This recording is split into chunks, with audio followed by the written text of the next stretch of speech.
Klaim dua kelompok. Dua kelompok ini berbeda gitu.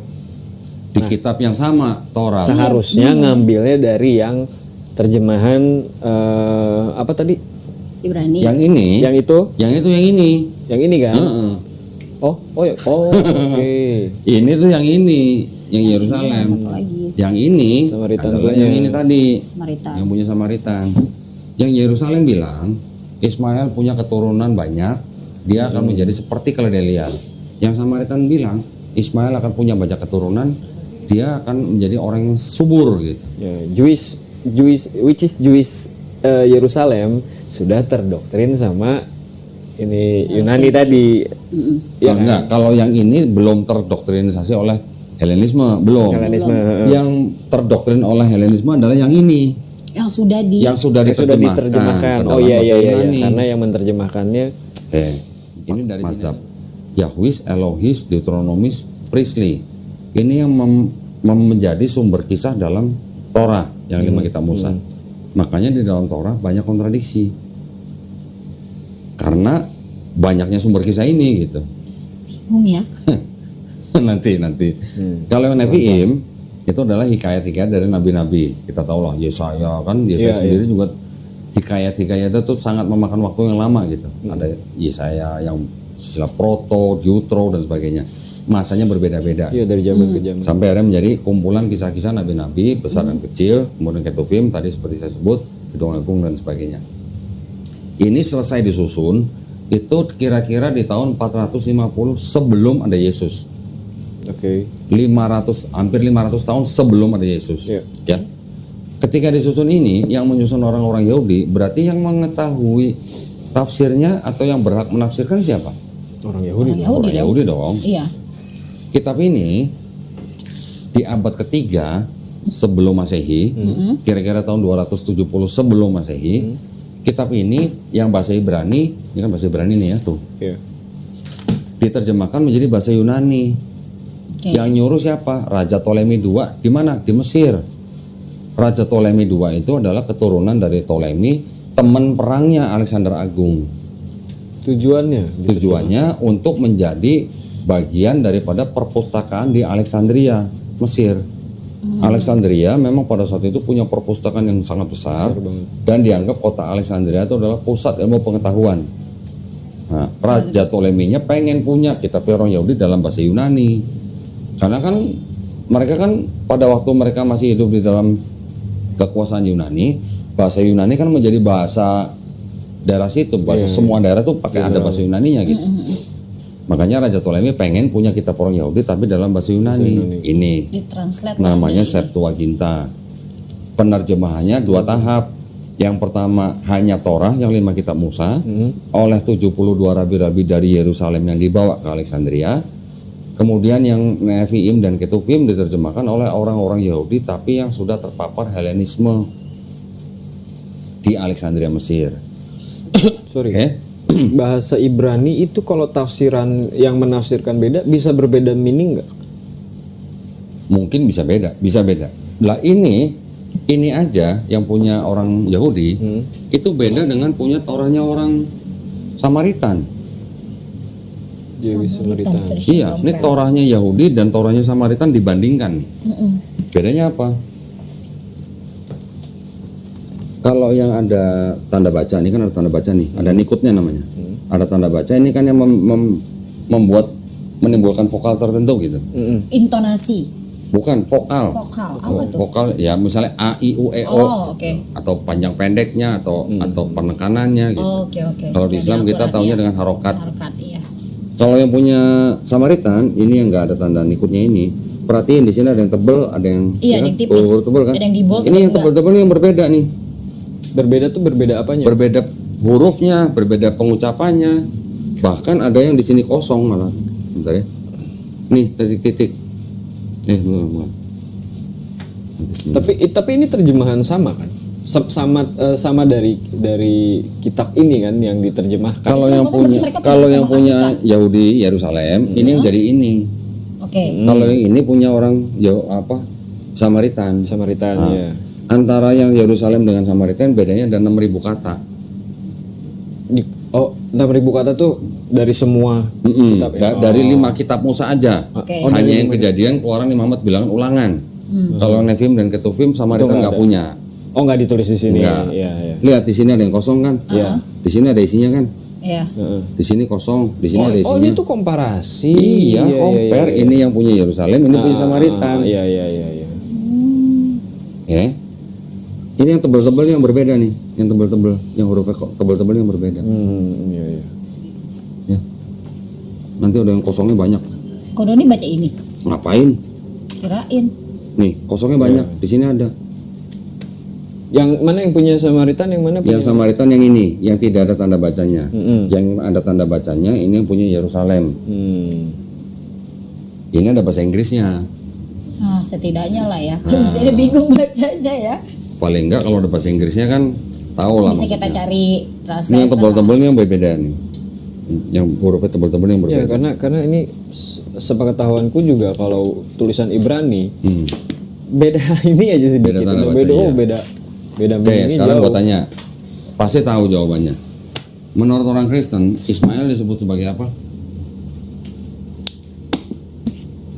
Maksudnya? Ismail. Ismail Iya, disebut sebagai apa? Ketika diusir sama ibunya Hagar. Disebut sebagai apa? Sebutannya apa Ismail? Apa ya, lupa ya aku juga. Lupa kalau dia liar. Kalau dari liar ya? Iya. Oh lupa ya? Oh berarti jarang baca Bible dulu nih. Nggak sampai Karena udah 8 segitunya. tahun. Oh, belum sampai segitunya. Nggak sampai segitu. Nih. Kenapa? Ini yang punya siapa nih? Samaritan. Iya. Ini yang punya Masoretik atau Yerusalem. Perhatiin. Yang punya ini kan yang disebut di Wildman ini kan Keldeliar. Ya, ini Kejadian 16 ayat And he will be 12 ya. His hand Kita bukan yang bahasa again Indonesia every- deh, biar And every man hand. Kenapa nggak langsung ke bahasa Indonesia aja sih kok? kan saya mau nunjukin Oh, iya, bahwa dari aslinya itu ada beda. Ada beda aja.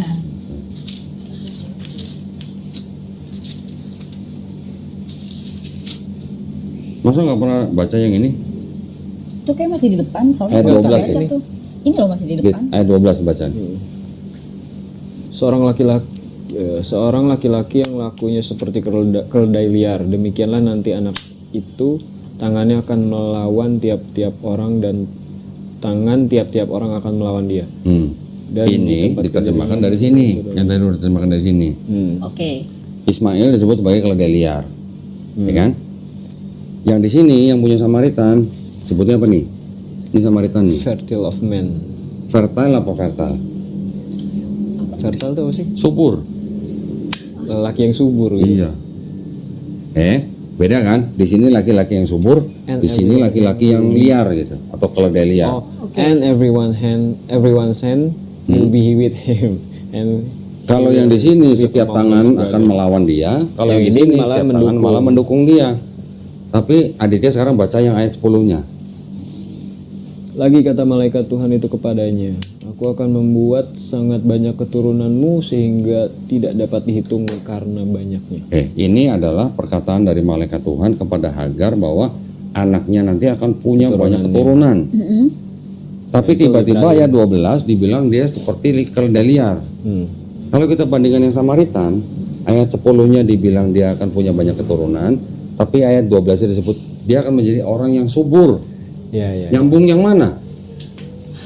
Itu yang Pertentangan tentang bukan penyimpangan sih, istilahnya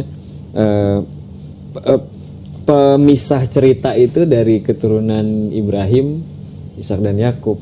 Jadilah Kristen dan Islam. Jadi kalau di ayat 10 Ismail dibilang akan punya banyak keturunan, Terbalik kalau ayat ini 12-nya disebut dia sebagai orang yang subur, itu lebih cocok nggak dengan di ayat 12-nya disebut dia sebagai keledai yang liar gitu. Ya, jadi yang mau dijelaskan adalah klaimnya berbeda. Klaim dua orang ini berbeda. Klaim dua kelompok. Dua kelompok ini berbeda. Gitu. Di kitab yang sama, Torah. Seharusnya ngambilnya dari yang terjemahan apa tadi? Ibrani. Yang ini, Yang itu? yang ini. Yang ini kan? Heeh. Oke. Ini tuh yang ini, yang Yerusalem. Satu lagi. Yang ini Samaritan adalah punya. yang ini tadi, Samaritan. yang punya Samaritan. Yang Yerusalem bilang, Ismail punya keturunan banyak, dia akan menjadi seperti keledai. Yang Samaritan bilang Ismail akan punya banyak keturunan, dia akan menjadi orang yang subur gitu. Ya, Jewish Yerusalem sudah terdoktrin sama ini Yunani tadi. Ya, Enggak, kalau yang ini belum terdoktrinisasi oleh Helenisme, belum. Helenisme. Yang terdoktrin oleh Helenisme adalah yang ini, yang sudah di yang sudah Sudah diterjemahkan. diterjemahkan. ke Oh dalam iya bahasa iya iya, Yunani. karena yang menerjemahkannya. Ini dari sini aja udah dua perbedaan ya. Ya ya ya. Ini yang sering dipakai sama orang Kristen untuk memandang Ismail sebagai sosok yang negatif. Karena disebut keledai liar suka perang gitu. Makanya nanti dihubung-hubungkan dengan bangsa Islam sekarang. Islam suka perang karena keturunan Ismail yang tingkah lakunya seperti keledai liar gitu. Gitu maksudnya. Oke. Baru nyambung. Yes. Kalau orang dari kekristenan biasanya akan cepat nyambungnya. Iya, aku yang kayak karena mohon maaf ya, maksudnya kalau Islam kan cuma ya Quran Dulu aja pernah gitu satu ya. Kalau Kalau yang nggak suka debat tentang agama nggak akan Iya. gua pahami. Cuman ini sering sekali dipakai memang. Saya sudah menunjukkan bahwa Torah aja ada dua versi. Versi Yerusalem dan versi Samaritan. Kok boleh ngerokok ya? Ayo boleh. Ya santai. Yang Yerusalem itu yang boleh dikatakan apa ya, dipakai oleh Kristen sebagai konotasi negatif terhadap Ismail. Karena dia mau Karena mengklaim dianggapnya bahwa orang yang suka perang gitu. itu nanti ada hubungannya lagi dengan tanah perjanjian dan lain sebagainya. kitabnya banyak berarti ya, Kristen tuh kitabnya banyak berarti. Enggak, yang dipakai orang Kristen ya terjemahan King James saja. Oke, Yang nanti masuk King ke James Indo. lagi. Oke. Sekarang yang ini tadi saya bilang diterjemahkan kira-kira di abad ketiga sebelum Masehi. Oke. Ya, sebelum ada Yesus sudah diterjemahkan ke dalam bahasa Yunani. Kitab ini beredar terus bahkan sampai ketika Yesus lahir, bahkan sampai Yesus nggak ada, kitab ini masih beredar dan banyak versinya. Sampai akhirnya di abad kedua, ketiga, keempat itu terjemahannya diresensi. Diresensi itu artinya apa? Dikritik terjemahannya, dirubah terjemahannya oleh bapak-bapak gereja, Origen, Lucian, Hesisius. Hesisius yang paling akhir di abad keempat. Ketika di abad keempat, ini kan Kristen sudah punya kitab sendiri yang namanya Perjanjian Baru, Ya. ya kan? Anggaplah ini Perjanjian Baru nih. Bentar saya ambilin. Sama Orang Pak ini. Kristen dari mulai pertengahan abad pertama sampai abad kedua kan sudah menulis kitab-kitab mereka sendiri yang disebut dengan Perjanjian Baru. Iya, iya. Dari Matius sampai Wahyu. Iya. Ini nih Perjanjian Baru nih, ya. Di abad keempat yang Yunani ini, yang Septuaginta ini dijadikan menjadi ditempel sama kitab orang Kristen nih. Nah, inilah kitab orang Kristen. Oh, dua ini menjadi satu. Iya. Ini Kitab perjanjian lama, Yahudi ini ini perjanjian baru. yang sudah diterjemahkan menjadi kitab Yunani, kemudian yang sudah terjemahannya sudah dirubah-rubah oleh Bapak Gereja, ditambahin dengan kitab orang Kristen sendiri, tempel. Ini jadi kitab orang Kristen. Yang ini jadi perjanjian lama, ini jadi perjanjian baru. Bedanya apa sih? Yang ini sama ini kan cuma terjemahan doang. Iya. Beda.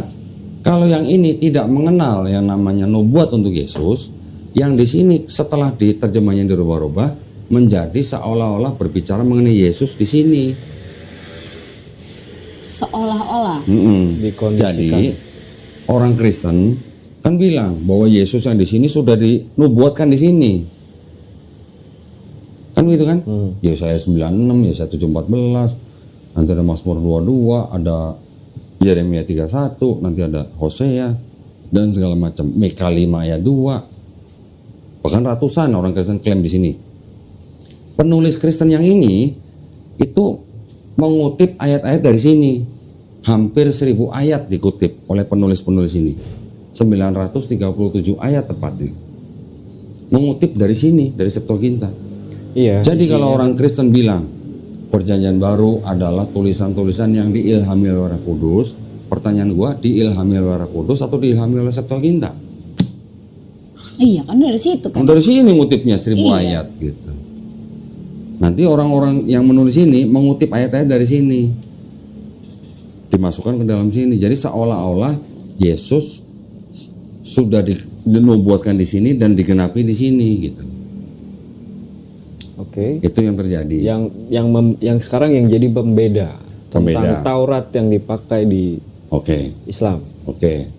Anggaplah yang dua ini Kan sampai ke tangannya Aditya udah jadi ini. Ya. Ya, ini di sini ada perjanjian lama, perjanjian baru kan.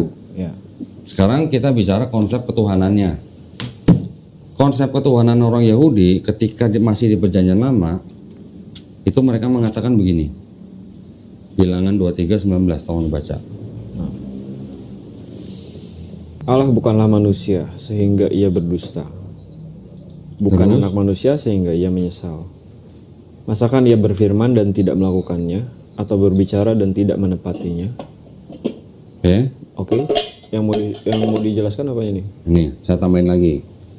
Berarti ini jelas ya, Tuhan bukan manusia, Tuhan bukan anak manusia. Sebentar. Ini tuh bicara soal Ayat 9, Hosea 11:9. Aku tidak akan melaksanakan murkaku yang bernyala-nyala itu, tidak akan membinasakan Efraim kembali. Sebab aku ini Allah dan bukan manusia, yang kudus di tengah-tengahmu, dan aku tidak datang untuk menghanguskan. Oke, yang jelas poinnya adalah tadi bilangan 23:19 dan Hosea 11:9, Tuhan bukanlah manusia. Oke. Tuhan bukanlah anak manusia. Saya tambahin lagi. Melihat Tapi ya sebenarnya nggak harus dengan ayat itu untuk enggak, ini untuk penegasan aja supaya Aditya punya gambaran yang utuh gitu. bahwasanya aku Tuhan tidak berubah dan kamu Bani Yakub tidak akan lenyap. Oke. Jelas ya? Tuhan bukan manusia, Tuhan bukan anak manusia. Tuhan tidak akan berubah. Kalau mau lebih jelas lagi, boleh dibaca 1 Raja-Raja 8 ayat 27. Ini mau lebih jelas lagi nih.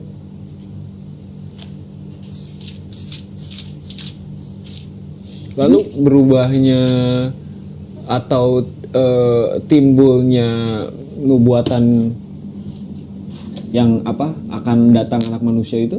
Sebentar. Sabar ya. Itu kenapa tuh bisa sampai ke situ? Tunggu sabar. Ini 27. Tetapi benarkah Allah hendak diam di atas bumi? Sesungguhnya langit, bahkan langit yang mengatasi segala langit pun tidak dapat memuat engkau. Terlebih lagi rumah yang kudirikan ini. Langit yang meliputi segala langit pun nggak muat gitu buat Tuhan gitu. Iya. Apalagi bumi gitu kan. Iya. Jadi kalau Tuhan yang bukan manusia, bukan anak manusia, tidak bisa berubah, yang tidak muat di dalam langit yang meliputi segala langit, tiba-tiba di perjanjian baru Allah yang bukan manusia itu bisa jadi Yesus. Matching nggak kira-kira? Itu dulu tuh pernah dapat pemahaman seperti ini. Gimana? Yesus turun ke dunia karena ya itu tadi terlalu mulianya Allah, sehingga Allah Mengorbankan. bukan mengorbankan ya ya secara nggak langsung memerintahkan anak tunggalnya untuk Tadi giliran gua tanya multiplikasi apa bukan, lu takut jawabnya. ya bingung gitu kalau multiplikasi. Lah kan berarti kan bertambah banyak. Ada Bapa, ada Yesus. Karena ketika ada Yesus, Bapaknya masih ada. Karena kan kayak apa ya vision atau dari nabi-nabi atau murid-murid itu kan vision ya, penglihatannya tuh anak Allah duduk di atas tahta. Nabi siapa yang bilang anak Maksudnya Allah bukan duduk di atas? sorry Yang Yesus ada di situ yang gitu. mengaku Maksudnya ada melihat Yesus duduk di sebelah kanan Bapa itu bukan nabi-nabi, tapi orang yang bernama Stefanus. hanya Stefanus. Hanya Stefanus. Nabi-nabi di PL mah nggak ada bilang anak Allah duduk sebelah kanan Bapa. Itu Stefanus sudah itu masuk siapa? perjanjian baru. Stefanus itu ya dianggap sebagai Enoch orang enggak yang- ya? Enoch enggak bilang gitu ya? Siapa? Enoch. Enggak ada konsep begitu di PL. Di PL itu Tuhan bukan manusia, Tuhan bukan anak manusia, Tuhan tidak bisa berubah. Baca tiap hari, kita mungkin baca tiap hari, lam yalid walam yulad di dalam surat Al-Ikhlas, ya, kul huwallahu ahad. Katakanlah bahwa Tuhan Maha Esa, Allahu Somad, Allah adalah tempat semua makhluk bergantung. Lam yalid walam yulad, tidak diperanakan, tidak memperanakan. Iya. Walam yakullahu kufuwan ahad, tidak ada sesuatu apapun yang bisa menyerupai dia. Jadi apapun bahasanya atau apapun pengungkapannya, kata-katanya memang nggak akan bisa menjelaskan Nggak itu akan. ya. Maksudnya konsep Trinitas tadi nggak akan bisa nggak masuk, relevan gitu. nggak masuk. Trinitas pun dibandingkan dengan perjanjian lama pun nggak masuk. Dibandingkan dengan perjanjian lama aja udah kontradiksi. Nanti orang Kristen akan bilang, oh tapi Yesus Tuhan bisa jadi manusia ketika menghampiri Abraham, ya kan? Dalam bentuk 3 manusia gitu kan? Kejadian 18. Iya, iya. Nah, menurut orang-orang Yahudi yang menulis ini, yang disebut dengan 3 manusia itu adalah malaikat. Oke. Malaikat Jibril, malaikat Rafael, dan malaikat satu lagi siapa ya? Rafael, Gabriel, Mikael. Itu malaikat, bukan Tuhan sendiri jadi manusia. Tapi bahasanya memang begini. Ya, bahasanya. Ini di perjanjian lama ya? Perjanjian lama. Tapi kalau tadi isi perjanjian lama di kitab yang sekarang itu sudah menyimpang aja, kita ngapain lagi ngambil referensi dari kitab perjanjian? Nah, yang menggunakan PL sebagai kitab siapa? Kan Kristen. Iya, maksudnya itu aja udah mematahkan banyak hal kan. Betul, tetapi orang Kristen nanti akan bilang di PL itu belum zamannya Tuhan turun jadi manusia. Oh, alasannya itu. Nah, alasan itu. Oh, iya. Tapi spiritku tidak nggak ke situ sih Nih, masalahnya. bahasanya orang Yahudi bilang gini, kemudian Tuhan menampakkan diri kepada Abraham dekat pohon Tarabantin di Mamre, sedang ia duduk di pintu kemahnya waktu hari panas terik. Ketika ia mengangkat mukanya, ia melihat 3 orang berdiri di depannya. Jadi orang Kristen atau pendeta akan bilang tuh Tuhan bisa jadi manusia. Jadi 3 lagi. Itulah Trinitas katanya. Itu klaimnya orang Kristen. Tetapi pendeta itu nggak baca terus sampai ayat 19. Di ayat 19 yang menghancurkan kota Sodom dan Gomora itu malaikat, tuh ada tulisan malaikat tuh, kedua malaikat tuh.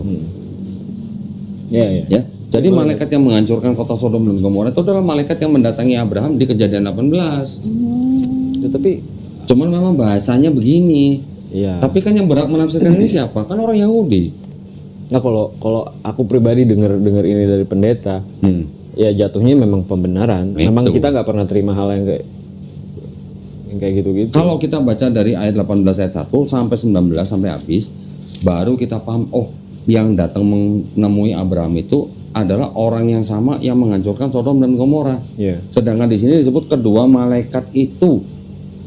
Malaikat yang satu kan kembali ke surga. Yang di sini menampakkan diri dalam 3 manusia, yaitu 3 malaikat. Ada di dalam tafsir Yahudi itu disebut namanya jelas-jelas Gabriel, Mikael, Rafael. Di sini memang nggak ditulis namanya gitu. Jadi maksud saya adalah yang berhak menafsirkan kitab Tanakh ini adalah orang Yahudi, ya.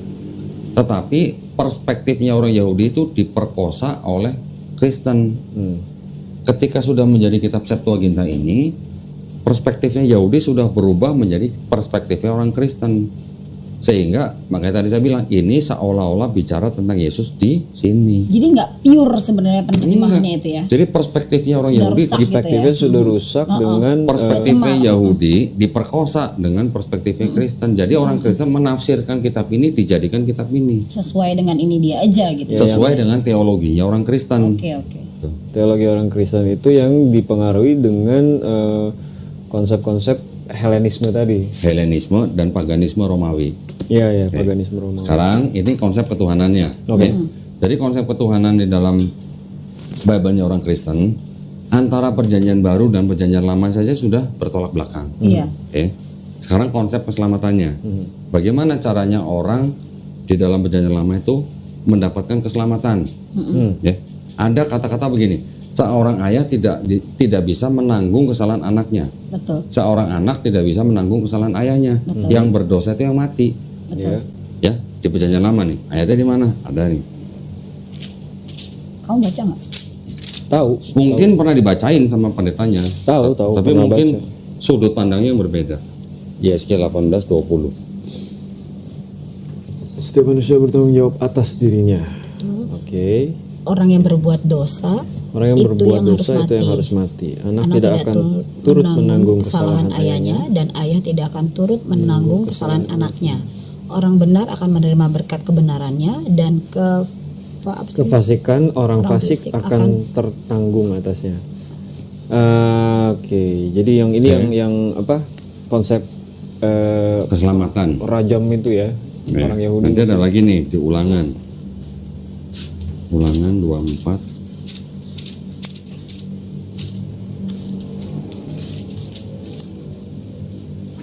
Nih, janganlah ayah dihukum mati karena anaknya. Janganlah dihukum mati karena anaknya. Janganlah anak dihukum mati karena ayahnya. Setiap orang harus dihukum mati karena dosanya sendiri. Oke. Ini konsep keselamatan ya. Ya. Jadi tidak ada konsep orang bisa menanggung dosa orang lain. Betul. Betul kan? Oke. Saya tambahin lagi nih. Ada kalimat begini. Bertobat lebih baik daripada mempersembahkan korban. Nih, perikopnya ya. Walaupun ini bukan ayat Bible, ini kan perikop ditambahin sama Bertobat lebih Bible baik nih. mempersembahkan korban. Tapi ada kalimat begini nih, ayat 16 sampai 18. Basuhlah, bersihkanlah Dibaca. dirimu, jauhkanlah perbuatan-perbuatan yang jahat dari depan mataku. Berhentilah berbuat jahat, belajarlah berbuat baik, usahakanlah keadilan, kendalikanlah orang kejam, belalah hak anak-anak yatim, perjuangkanlah perkara janda-janda. Marilah baiklah kita berperkara. Firman Tuhan. Sekalipun dosa. Firman apa?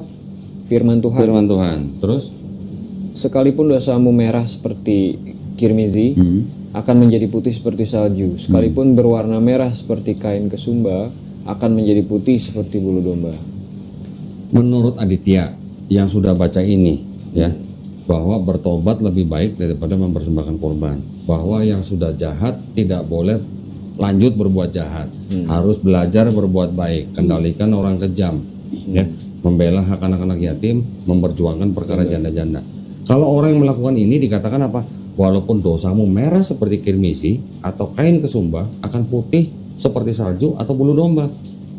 Jadi dosa yang merah semerah-merahnya kayak kirmisi bisa putih seperti salju. Artinya diampunin nggak orang bertobat? Diampuni. Perlu nggak ada orang yang harus mati di atas kayu salib untuk tebus dosa manusia? Kalau ayatnya begini, menurut Aditya, kita pakai logika nih. Konsepnya, pengertiannya ya, yang aku dapat dulu ya, Yesus itu sama seperti persembahan kurban kan? Iya. Ya kan? Menggantikan kurban. Menggantikan kurban gitu. Jadi yang dulunya orang Israel mengkorbankan hewan, korban itu digantikan dengan Yesus. Ya, ditanggung seluruhnya. Ya, ditanggung semuanya. Semuanya satu keturunan tuh istilahnya. Tapi berarti kan konsep korban darah Yesus di atas kayu salib itu sama nggak dengan konsep dosa orang bertobat? Ini Yesaya yang nulis ya. Iya.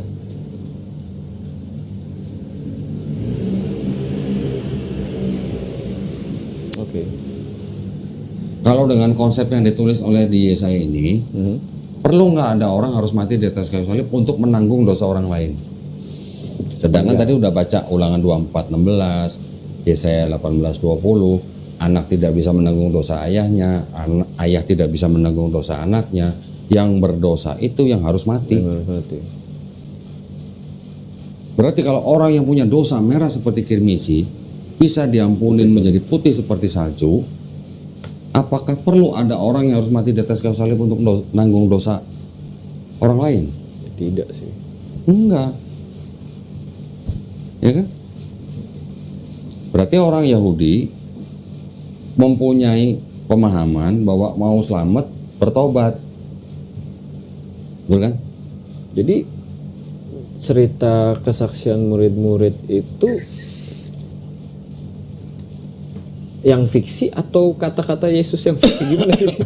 Bingung nih. Kalau lu nanya tulis apa yang dianggap perkataan Yesus itu beneran apa fiksi, orang Kristen sendiri ya menulis buku namanya The Five Gospel. Ya, mereka mencoba mengidentifikasi mana yang benar-benar perkataan Yesus, mana yang meragukan, mana yang pasti bukan. Gitu.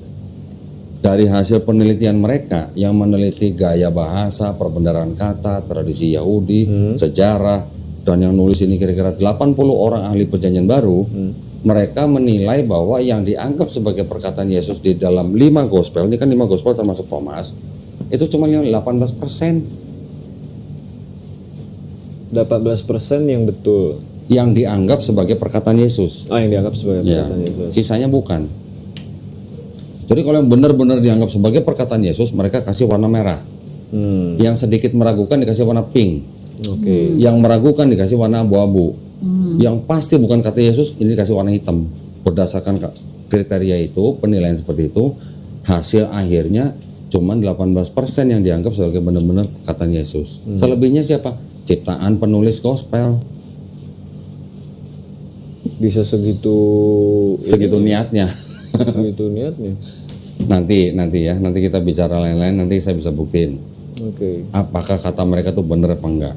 Oke, tapi Tetapi dari sini, dari sini konsep keselamatan dan konsep ketuhanannya perjanjian lama jelas-jelas berbeda dengan konsep ketuhanan dan keselamatan dalam perjanjian baru. Oke, jadi untuk Aditya yang sudah terbiasa baca Bible begini, saya bisa memberikan input bahwa kita harus membagi Bible ini menjadi 3 kelompok. Yang ketiga. apa tuh? Ya, yang pertama perjanjian lama, ini kan 2/3 nih dari Bible nih. Iya, iya. Iya. Yang pertama perjanjian lama, yang kedua 4 gospel, yang ketiga adalah surat-surat Paulus atau surat-surat rasul. Kenapa? Bedanya apa? Ketika di perjanjian lama kita melihat konsep ketuhanannya tauhid, Oke. mengesahkan Tuhan, Ya. tidak menyembah selain Tuhan, Ya. ya. Kemudian konsep keselamatannya bertobat, ya, tidak boleh berbuat jahat, harus dosa meninggalkan ditanggung perbuatan sendiri. jahat lah. Iya. Kemudian dosa ditanggung sendiri, tidak bisa ditanggung orang lain. Ini yang di perjanjian lama. Ketika masuk ke dalam 4 gospel, Matius, Markus, Lukas, Yohanes, terlepas daripada Yesus diceritakan disalib atau tidak, atau terlepas yang disalib itu Yesus atau bukan, ajaran Yesus di dalam 4 gospel ini tidak mengajarkan kekristenan. Ya, maksudnya adalah yang konsep ketuhanan yang diajarkan Yesus itu sama dengan yang diajarkan di dalam perjanjian lama. Oke, Contoh. konsep ajarannya. Contoh, apa nih contohnya? Di dalam Ulangan 6 ayat 4. Ini kan? Ini dianggap sebagai perkataan Musa nih. Ajaran Musa kepada bangsa Israel. Dengarlah hai orang Israel, Tuhan itu Allah kita, Tuhan itu Esa. Oke. Kasihlah Allahmu dengan segenap hatimu dan dengan. Ya, ini ada di perjanjian baru. Yesus nyebutin ini nggak? Sebutin. Yesus ditanya sama orang Farisi, hukum apa yang terutama? Yesus mau ngulang ini kan? Berarti Yesus juga ngajarin bahwa Tuhan Allah kita tuh Esa. Betul kan? Berarti sama ajaran Yesus dengan ajaran Musa sama kan? Oke. Tapi ketika masuk ke dalam surat-surat Paulus, terutama ini yang paling yang paling ikonik ya. apa? Tidak ada jalan keselamatan selain melalui aku. Iya. Itu catatannya ini kan. Ini dulu. Yesus mengulang perkataan Musa di Ulangan 6 ayat 4 kan? Diulang di Markus 12:29. Tuhan Allah kita, Tuhan itu Esa. Berarti tauhid. Yesus juga bilang sama orang Israel begini, ayat 3-nya. Ini kan di Matius ya. Matius 18 ayat 3. Lalu berkata, Aku berkata kepadamu sesungguhnya jika kamu tidak bertobat dan menjadi seperti anak kecil ini, kamu tidak akan masuk ke dalam kerajaan sorga. Jelas nggak? Kalau lu nggak bertobat dan menjadi seperti anak kecil ini, lu nggak masuk kerajaan sorga. Iya, jadi memang harus bertobat dulu. Tadi ya saya kan bilang bertobat, ya kan? Menjadi anak kecil itu apa? Maksudnya kira-kira? Suci, polos. Ya, jadi ini ajaran Yesus nih. Satu lagi ajaran Yesus nih. 23. Yesus ngajarin orang Israel suruh ngikutin ajaran siapa? Matius 23 ayat 1 sampai 3 atau 4. Maka berkatalah Yesus kepada orang banyak dan kepada murid-muridnya, katanya, ahli-ahli Taurat dan orang-orang Farisi telah menduduki kursi Musa. Sebab itu turutilah dan lakukanlah segala sesuatu yang mereka ajarkan kepadamu. Tetapi janganlah kamu turuti perbuatan-perbuatan mereka, karena mereka mengajarkan tetapi tidak melakukannya. Oke. Orang Farisi menduduki kursi Musa artinya apa? Jadi imam atas bangsa. Ya, Musa kan sudah mati. Ya. Artinya orang Farisi menduduki kursi Musa berarti menggantikan posisi Musa buat orang Israel. Ya. Terus Yesus bilang ikutilah ajaran orang Farisi. Orang Farisi mengajarkan Taurat. Ya. Benar kan? Berarti Yesus ngomong ke bangsa Israel untuk ngikutin ajaran Taurat yang diajarkan oleh orang Farisi. Betul? Yang diturunkan Tapi Musa. Yesus tambahin, tapi lu jangan ikutin perbuatan orang Farisi. Oke. Yesus bilang orang Farisi itu munafik. Ngajarin Taurat tapi nggak mereka tidak melakukan. Gitu lah. Seolah-olah gitulah. Iya, iya. Yesus kan juga nyebut mereka sebagai keturunan ular beludak gitu lah. Lu orang-orang munafik gitu. Iya. Jadi yang Yesus ajarin berarti beda nggak sama perjanjian lama? sama. Tetapi ketika masuk ke dalam surat-surat Paulus, ya dari mulai Roma, Galatia, Efesus, Korintus, Kalau Paulus iya sih. Paulus bilangnya apa? Kita punya dosa waris. Dosa apa? Dosa yang menjalar dari Adam dan Hawa. Itu yang kemarin dibahas sama tante kamu ya. Iya. Iya. Ya, Itu di Dosa Paulus. waris. jadi Paulus bilang, tapi Paulus bilangnya kepada orang-orang non-Yahudi ya. Ya, bilangnya kepada orang-orang non-Yahudi bahwa kita itu sudah mewarisi dosa Adam dan Hawa. Jadi, karena kita manusia sudah tidak bisa kembali bersatu dengan Tuhan, Tuhan itu harus jadi manusia untuk menebus dosa kalian gitu. Udah berbeda nih konsep ini. Tapi kenapa jadi nyambung ke catatan Matius, Markus 4 ini? Apakah Paulus pernah menyebut-nyebut Matius, Markus, Lukas, Yohanes?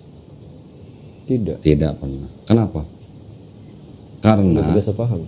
bukan, karena surat-surat Paulus ditulis sebelum ada 4 gospel.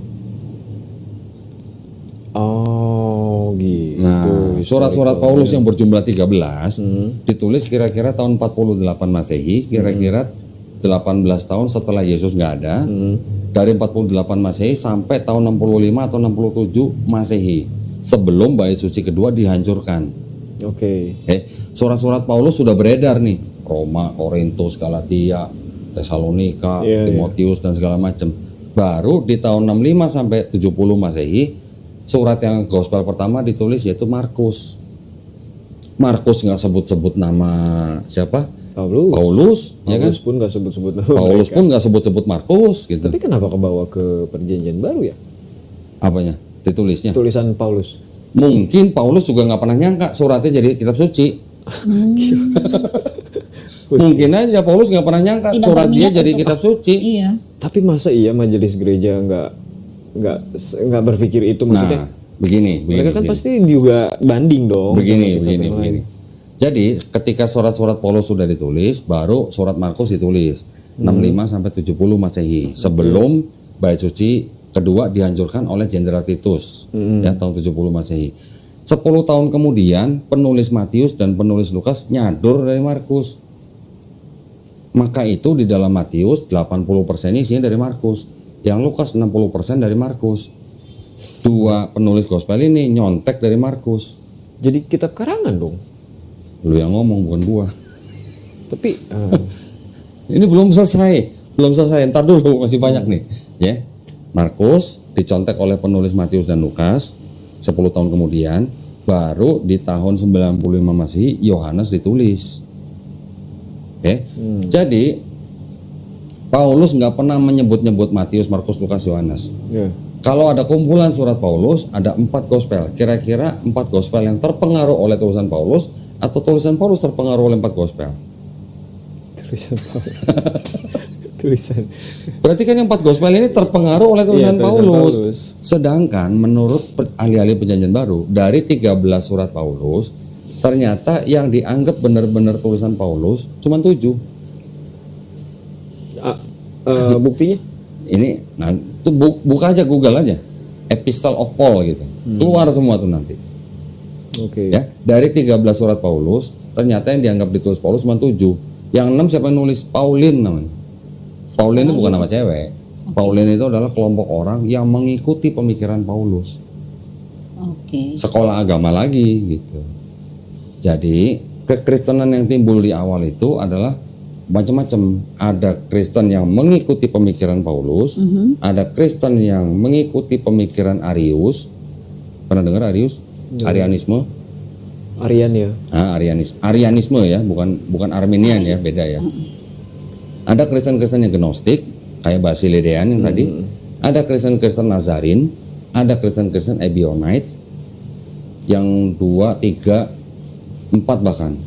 Ini punah lah, nggak lama setelah mulai Kristen digandeng oleh Kaisar Konstantin dari Romawi. Iya. Oke. Yang paling bertahan agak lama kan yang Arianisme nih. Arianisme ini yang akhirnya diikutkan dalam Konsili Nisea 325 itu, yang diprakarsai oleh Kaisar Konstantin dari Roma. Ya, jadi yang Arianisme ini kalah. Yang menang kelompok yang mengikuti pemikiran Paulus. Jadi Tapi pemikiran Paulus sendiri kalau menurut saya itu dimodifikasi sama orang-orang gereja pada saat itu. Jadi yang tadinya menurut saya Paulus tidak menganggap Yesus dan Bapa itu setara, di Konsili Nisea disetarakan Paulus dan Yesus dan Bapa gitu. Jadi kabur semuanya. Jadi kabur. Tapi sulit sih. Iya, kayak merasa kayak cabutan dari sini di sini. Nah, sekarang Oke. jangan kaget nih, saya tunjukin.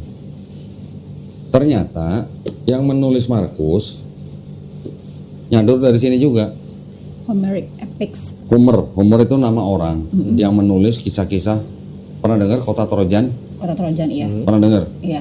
Ada siapa? Ada Achilles, ada Iya. Di siapa? YouTube sih benar. Odysseus gitu kan. Itu kan perang yang menghancurkan kota Trojan. Odysseus itu yang pulang dari Trojan ke negerinya Iliad selama 10 tahun. Kisah-kisah Homer itu yang dimodifikasi dan diadopsi oleh Markus. Contoh kisah misalnya ketika pernah dengar yang kisah Yesus diurapi oleh seorang wanita, Iya. ya, diusap kakinya Benar, dengan betul, minyak, betul, dengan betul. rambut. Heeh. Itu sudah ditulis sama Homer tentang Odysseus itu. Odysseus itu sebelum sampai ke rumah itu juga di kakinya diurapi sama seorang wanita. Nah, caranya Markus menyadur tulisan orang dengan merubah-rubah nama orang dan nama tempat, itu disebut metode apa? Mimesis. Ini Apa sih maksudnya? Metode penulisan yang mengambil tulisan orang tapi nama-nama orangnya dirubah, nama tempatnya dirubah. Itu namanya mimesis. Motivasinya? Ya itu untuk menulis Gospel Markus. Nih Dia contohnya mencoba banyak nih. tulisan tapi nggak ada ide. Ya buat akhirnya dia apa? Maksudnya mengambil. kalau nyari duit jelas gitu lah. Gini, kalau orang zaman dulu menulis, ya kan gini. Ternama. Hah? Apa menjadi ternama? Enggak, Enggak juga. saya menulis, tapi gua ngaku sebagai namanya Aditya gitu. Oke. Itu belum kriminal dulu, Oke. belum jadi kriminal, Oh. masih diperbolehkan. Tapi tujuannya apa? Merubah ideologi atau apa mungkin? Ya bisa apa saja, kan orang yang nulis gospel itu belum tentu tahu, belum tentu sadar bahwa tulisan mereka jadi kitab suci, Mereka nggak tahu akan jadi kitab suci. termasuk mungkin Iya, Paulus gitu. Paulus nggak pernah bilang, lu surat-surat gua tolong jadiin kitab suci, ya nggak pernah Paulus bilang begitu. Tapi kan dewan-dewan di gereja dulu menentukan apa-apa saja yang masuk sini kan juga bukan main-main dong. Artinya mereka juga harus Sekarang saya tanya Aditya, runut ininya. ketika bapak-bapak gereja memilih gospel-gospel untuk masuk ke dalam Bible, kira-kira ada berapa gospel yang dipilih? Tahu nggak? Nggak tahu kalau yang Puluhan. Bukan cuma 4 dari 5 atau 4 dari 10. ya pasti yang dipilih yang relate dong. Puluhan, banyak. Iya yang maka itu karena tadi apa? Markus, Matius, Lukas, ternyata ceritanya mirip-mirip semua nih. Oke. Ya. Makanya itu yang diambil. Walaupun ternyata baru belakangan diketahui bahwa penulis Matius dan Lukas ini sebenarnya nyontek dari Markus, karena ceritanya sama, 3 ini masuk dalam Bible. Ini yang disebut dengan kitab sinoptik. Kalau tadi Markus menyadur dari tulisan Homer, yang Yohanes menyadur tulisannya Euripides namanya, yang menceritakan tentang anak dewa Zeus, namanya Dionysus. Oke. Nah, Nah, yang Yohanes ceritanya juga hampir sama dengan yang 3 ini, maka ini yang dimasukin ke sini. Dan yang Yohanes juga diceritakan ditengarai untuk melawan orang-orang Kristen yang tidak percaya yang disalib Yesus. ya perang ideologi sih sebenarnya. Nah, jadi yang 4 Tapi ini yang apa hanya ya masuk dalam motivasinya? Bible. Motivasinya apa? Hanya untuk menggocek ideologi lawan gitu? Kayaknya Bisa jadi begitu. Itu kan menjadi misalnya menjadi pegangan satu kelompok tertentu. Kelompok tertentu ini juga misalnya merupakan kelompok yang berkuasa, ya. tidak mau dikuasai oleh kelompok yang lain atau tidak mau kalah. Akhirnya kelompok ini yang mempertahankan dokumen-dokumen mereka, kelompok-kelompok lain yang dengan punya dokumen lain dibakar, dibuang segala macam. Yang ini selamat, yang tadi ini, yang Basilidian selamat dibawa ke Mesir gitu. Ya, jadi bisa dikatakan Kristen itu tumbuh dengan intrik politik.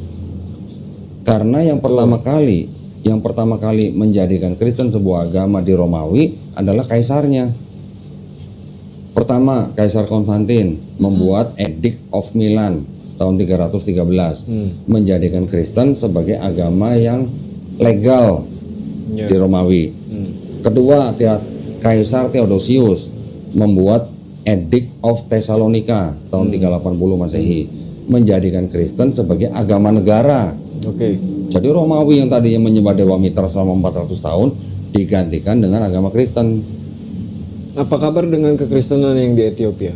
Jadi tadi Kristen itu agama yang memang dimulai dengan intrik politik ketika Kaisar Konstantin mulai menggandeng kelompok Kristen yang mengikuti pemikiran Paulus.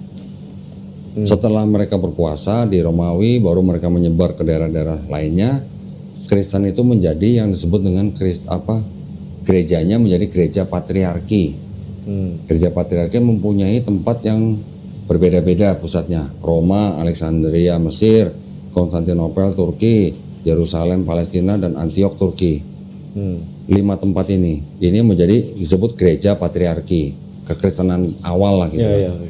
Kemudian baru di abad ke-11 tahun 1054 pecah Katolik dan Ortodok.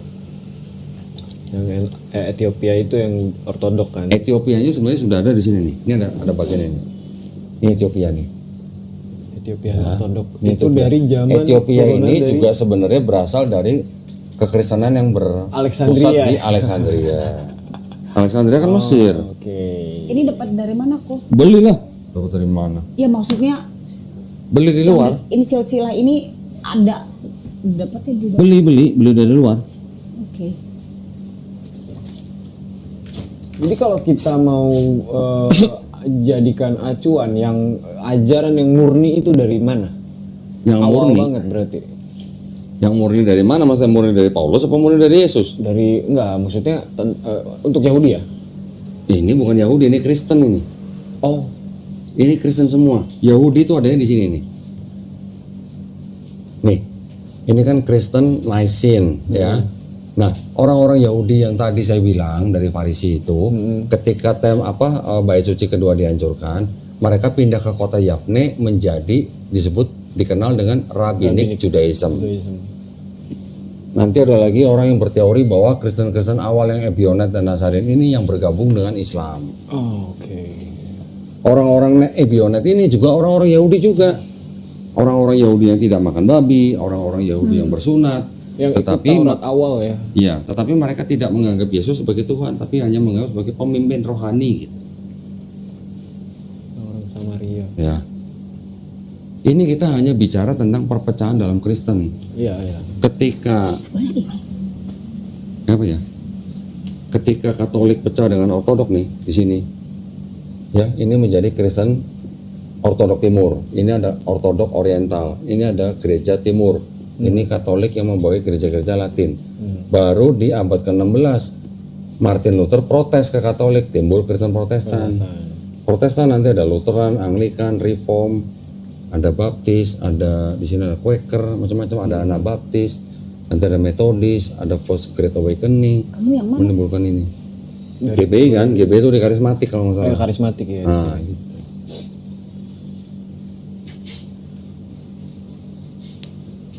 Banyak banget ya. Ya, jadi perpecahan-perpecahan itu bisa juga timbul dari gaya hidup, timbul dari akidah atau teologi yang bedanya cuma tipis-tipis. Gitu.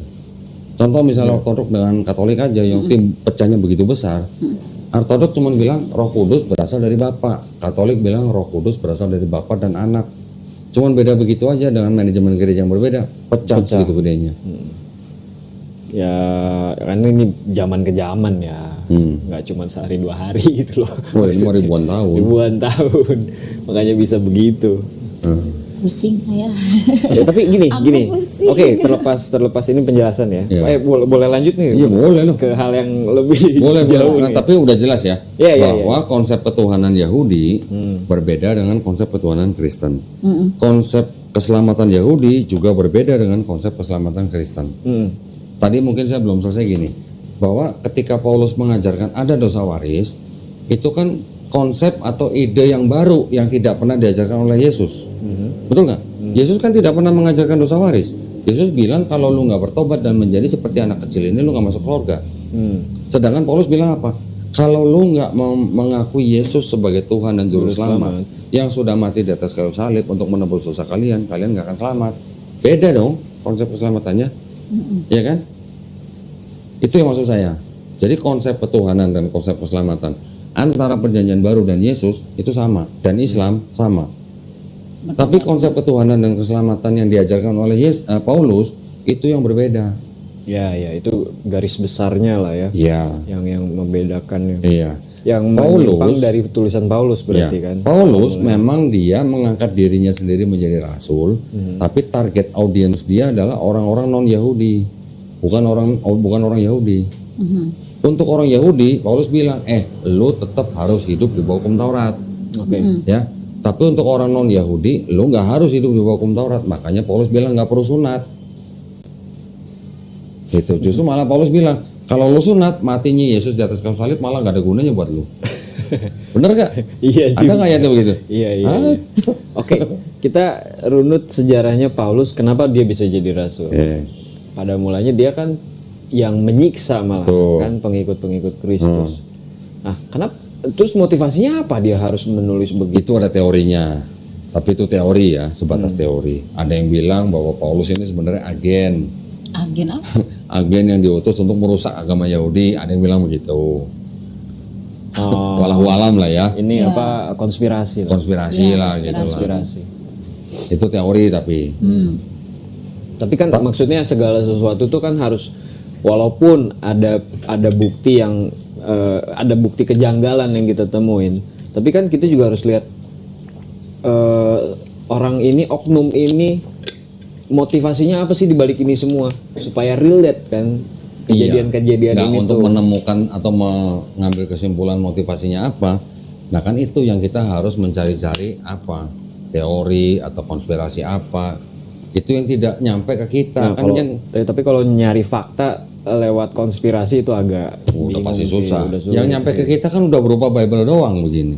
Iya. Apa di sini ada teori bahwa Paulus konspirasi dengan siapa? Kan nggak ada. Enggak, makanya agama itu sebenarnya bukan untuk dipahami. Oke, makanya sekarang kalau kita bicara tentang agama, di Islam ada ayat begini. Apa? Inna dina indallahil Islam. Ya. Agama yang diridhoi di sisi Allah adalah Islam. Oh iya. Oke. Artinya apa? Allah Subhanahu wa taala menurunkan aturan kepada manusia untuk dijalankan. Ini sebenarnya meliputi pesan dari semua nabi-nabi yang ada sebelum Nabi Muhammad SAW, bahkan sebelum Nabi Isa alaihissalam, bahkan sebelum Nabi Daud alaihissalam, bahkan sebelum Nabi Musa alaihissalam, bahkan sebelum Nabi Ibrahim alaihissalam. Sampai kemana? Sampai ke Nabi Adam alaihissalam. Di Islam kita mengimani bahwa Adam adalah seorang nabi. Gitu. Ya, karena apa? Karena pesan-pesan dari Nabi Adam alaihissalam sampai kepada Nabi Isa Tidak alaihissalam berubah. sama semua kan pesannya. Berubah. Pesannya apa? La ilaha illallah. Nggak ada pesan yang lain-lain gitu. Iya, lain-lain. Nabi Ibrahim sama pesannya, Nabi Nuh sama, Nabi Musa sama, Nabi Daud sama, Nabi Sulaiman sama. Walaupun di dalam kitabnya orang Yahudi ini juga masih banyak kontradiksi. Juga masih banyak pengisahan nabi-nabi yang tidak sesuai dengan Quran. Masih ada. Gitu. Oh, ada nabi lain selain nabi itu di Nah, banyak. Kalau di Yahudi mereka mengakui ada 48 nabi-nabi yang diketahui namanya. Tapi untuk nabi yang tidak diketahui namanya mereka bilang sampai 1 juta orang. Sampai 1 juta nabi. Di Islam kita hanya dikasih tahu nabi-nabi 124.000, ya kan? 313 atau 315 rasul. Kalau Yahudi yang mereka ketahui namanya 48, yang nggak diketahui mereka bilang sampai 1 juta. banyak banget ya. Oke, apa yang menguatkan bahwa Islam sendiri juga valid untuk dikatakan yang paling benar gitu ya, secara ajaran, secara tulisan Al-Qur'annya. Nah, kalau di Kristen pun bisa terjadi seperti ini. Ya. Nah. Kalau saya mengatakan Islam bukan yang paling benar, sama nggak? Situ bilang Teh Miftah bilang nggak Islam agama yang paling benar, berani ngomong begitu? Kok bikin ragu ya lewat ini ya. Karena kita membahas Sulit. bener nggak? Ini Tapi aku tulisan akan bilang orang. benar. Yang paling benar atau yang benar? Oh, yang benar. Yang benar. Yang benar. Bukan yang paling benar. Yang benar. Nah itu, Apa saya setuju. bedanya? dengan Kalau itu. Oke, paling apa itu bedanya? akan ada pembanding. Ya. benar Kalau yang tidak paling ada. benar berarti ada yang lain yang Ada benar yang juga. pembanding. Iya. Kalau saya bilang yang benar berarti buat Islam semua salah. Itu sikap saya begitu. Islam adalah yang benar, bukan yang paling benar.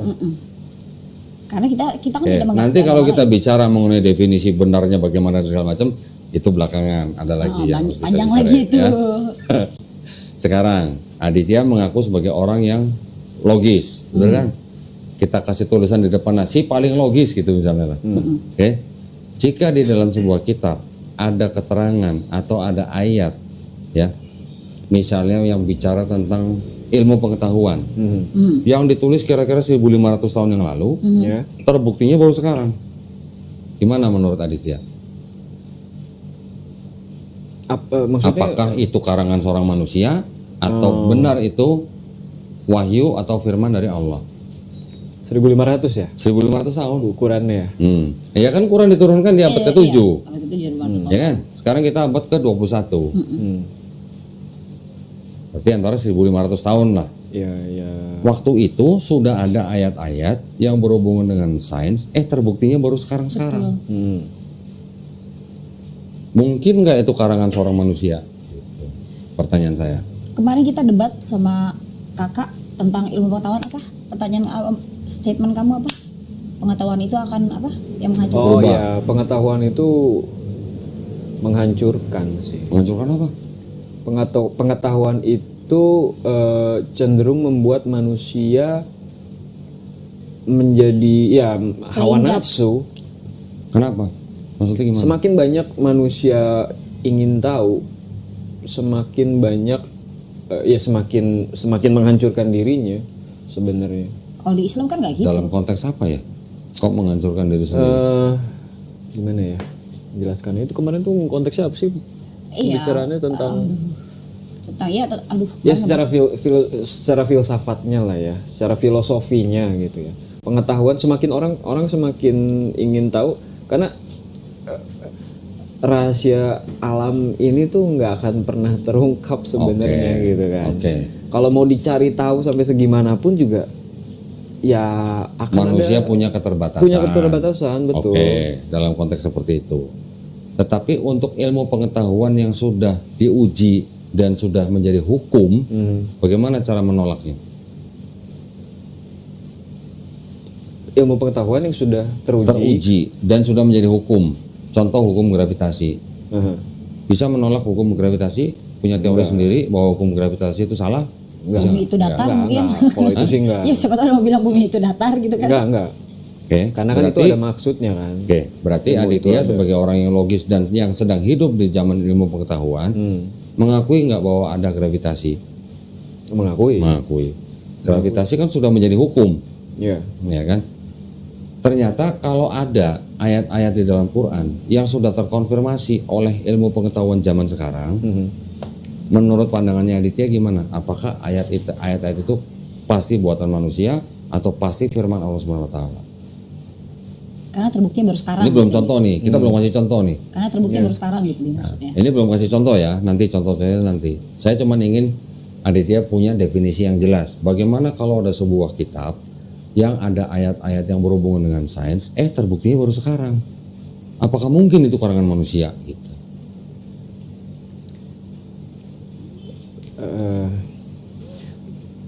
Bisa bilang begini. Bisa jadi itu juga hasil peneliti ya. Peneliti siapa? Orang- Zaman sekarang atau manusia zaman juga. dulu? Zaman dulu. 1500 tahun lalu. Oke, Bisa sekarang- jadi. Oke, sekarang dengan perkataan atau kalimat seperti itu, saya tanya, bagaimana orang bisa mempelajari embrio atau mempelajari bintang atau mempelajari laut atau mempelajari gunung kalau nggak pakai alat? Perlu alat nggak? Iya dong, malah itu Pasti ya perlu alat. Pasti perlu alat. Nah, orang zaman dulu bagaimana caranya bisa mempelajari tanpa alat? Kemarin akhirnya dijawab sama anak kecil umur 18 tahun, dibilang yang nggak apa-apa om, ilmu pengetahuan itu bagus asalkan saat kita tahu pengetahuan itu tidak menggunakan nafsu, oh jadi pengen bisa ini terus jadi pengen itu atau kayak gitu. Tapi Jadi semuanya itu mungkin konteksnya berbeda. iya waktu itu cerita Saya ngomong cuma ingin membawa Aditya menggunakan logikanya. Bagaimana mungkin orang zaman dulu bisa mengatakan seperti itu tanpa alat-alat yang kita ketahui zaman sekarang seperti mikroskop, teleskop, alat sonar, Iya, alat alatnya kan baru ada menyelam. sekarang. Bagaimana caranya? Ya tapi nyatanya maksudnya gini ya, kita bandingkan teknologi ya dengan zaman yang dulu dengan yang sekarang. Ya. Kayak orang-orang Mesir juga, kita juga masih mikir gitu bisa bikin piramid yang simetris kayak gitu. Ya, oke. Dengan teknologi yang serba terbatas. Iya. Sedangkan orang sekarang mau bikin kayak gitu mikir lagi gitu Iya. kan. Iya. Ya kan?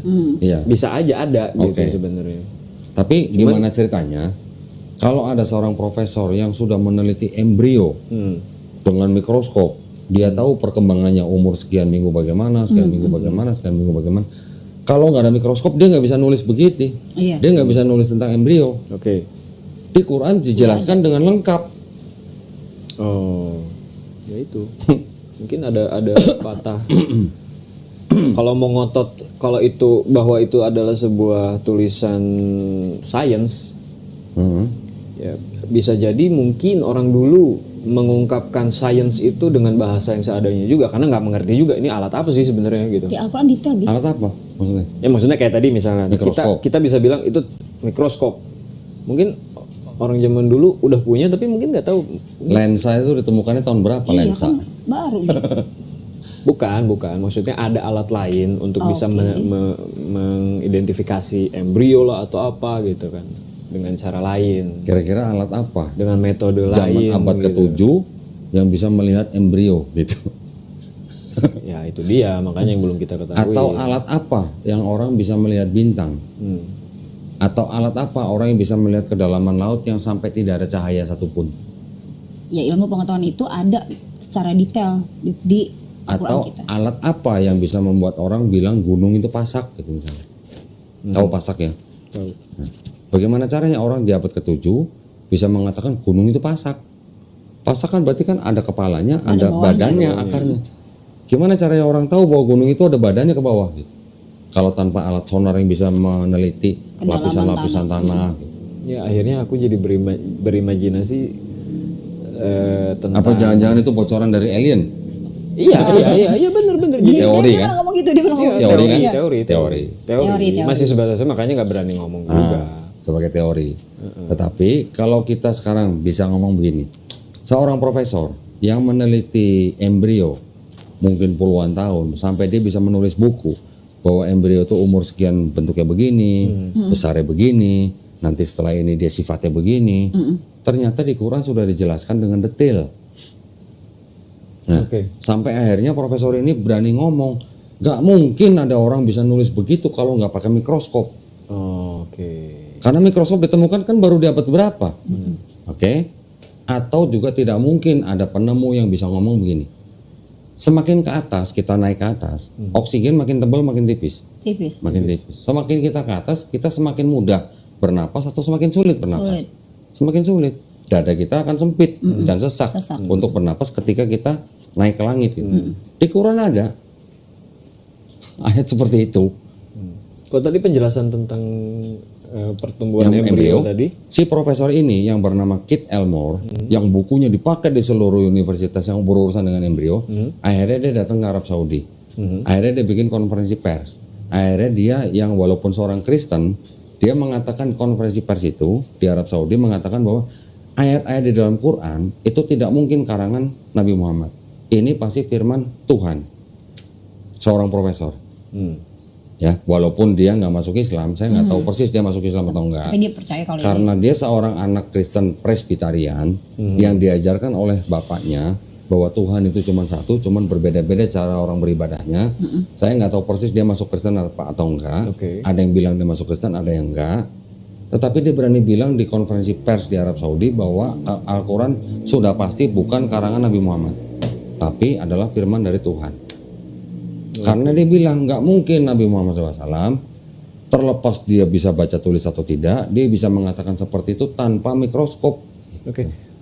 Mau nanya detail ini soal ininya kok. Yang menjelaskan tentang itu tuh di mana sih di kitab Ayatnya Ayat bisa dicari, Quran mana? bisa dicari. Quran mana dan Nanti- bahasanya seperti apa gitu. Oke. Contoh nih ya, contoh ya. Ya. Di Quran surat Qiyamah ayat 37. Bukankah ia dahulu berasal dari sel sperma dan air mani yang dipancarkan? Quran surat Al-Mu'minun. Kemudian kami simpan sel sperma dan air mani itu ke dalam tempat yang kokoh atau rahim. Kemudian di surat-surat yang lain juga, kemudian sperma dan air mani itu menjadi segumpal darah berbentuk seperti lintah. Alaqoh gitu bilangnya. Di dalam bukunya si Profesor Keith Elmore ini juga dia menggambarkan embrio yang berusia sekian minggu bentuknya seperti lintah. Ini juga bilang seperti dengan bahasa alaqoh gitu. Bentuknya memang seperti lintah gitu. Nanti ada lagi yang bilang bahwa kemudian kami jadikan segumpal darah itu yang berbentuk seperti lintah, kami jadikan segumpal daging atau mudghah. Nanti setelah itu baru dibentuk dengan dibungkus dengan tulang belulang, lalu dengan daging. Jadi ada proses-proses yang ternyata si profesor ini, kok sama yang saya teliti gitu. Dan ini tulisan beribu. Ini 1500 tahun yang lalu, Profesor Keith Elmore mungkin baru 50 tahun yang lalu. Gitu. Nggak sampai mungkin 50 tahun lalu. Mungkin baru tahun 80-an gitu. Seperti itu gitu. Ya walaupun nggak secara mendetail tapi Iya. Nanti ada lagi begini. Ada ayat begini. Kami menurunkan besi untuk bermanfaat bagi manusia. Zaman 1500 tahun yang lalu ada ayat begitu. Orang-orang zaman dulu kalau dengar begitu, kami menurunkan besi. Kira-kira turun dari mana? Kira-kira turun dari mana? Orang berpikir turun dari langit kan. Tapi mungkin orang-orang pada zaman itu juga mungkin nggak paham gitu loh. Tapi zaman sekarang NASA bisa bilang besi yang ada di permukaan bumi ini itu bukan berasal dari bumi. meteor. Itu berasal dari benda-benda langit yang jatuh ke bumi pada saat bumi baru terbentuk. Teman, karena sering lihat teman sholat, sering lihat teman Saya ngaji. pergi dari rumah, saya udah bulatkan hati untuk masuk ke